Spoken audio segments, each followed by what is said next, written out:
سیدہ عائشہ صدیقہ رضی اللہ تعالی عنہا بیان کرتی ہیں، نبی اکرم صلی اللہ علیہ وسلم نے ارشاد فرمایا ہے،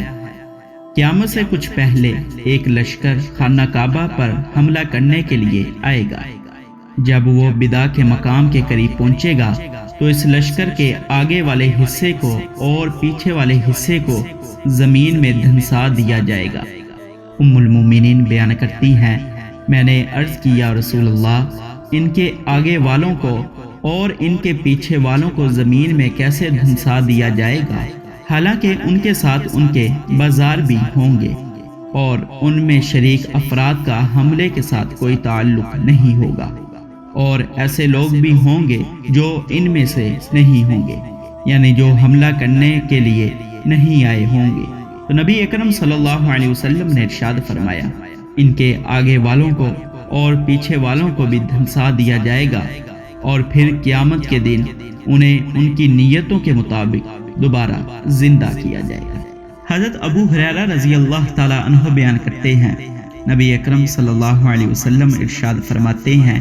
کہ قیامت کے دن لوگوں کو ان کی نیت کے حساب سے دوبارہ زندہ کیا جائے گا۔ حضرت انس رضی اللہ تعالی عنہ بیان کرتے ہیں، ایک مرتبہ ہم نبی اکرم صلی اللہ علیہ وسلم کے ساتھ غزوہ تبوک سے واپس آ رہے تھے۔ آپ صلی اللہ علیہ وسلم نے ارشاد فرمایا، کچھ ایسے لوگ بھی ہیں جو ہمارے ساتھ نہیں آئے، وہ مدینہ منورہ ہی میں رہ گئے ہیں، لیکن ہم جس بھی پہاڑی راستے سے گزرے اور جس بھی نشیبی راستے سے گزرے تو وہ ہمارے ساتھ ہوں گے۔ یہ وہ لوگ ہیں جو معذور ہونے کی وجہ سے ہمارے ساتھ نہیں آ سکے۔ امام ابو داؤد کی روایت میں یہ الفاظ ہیں، نبی اکرم صلی اللہ علیہ وسلم نے ارشاد فرمایا، تم نے مدینہ میں کچھ ایسے افراد کو چھوڑا ہے، تم نے جب بھی کسی پڑاؤ کی جگہ سے سفر کیا اور تم نے جو چیز بھی خرچ کی اور تم نے جس بھی وادی کو عبور کیا تو وہ لوگ اجر و ثواب کے حصول کے اعتبار سے تمہارے ساتھ شمار ہوں گے۔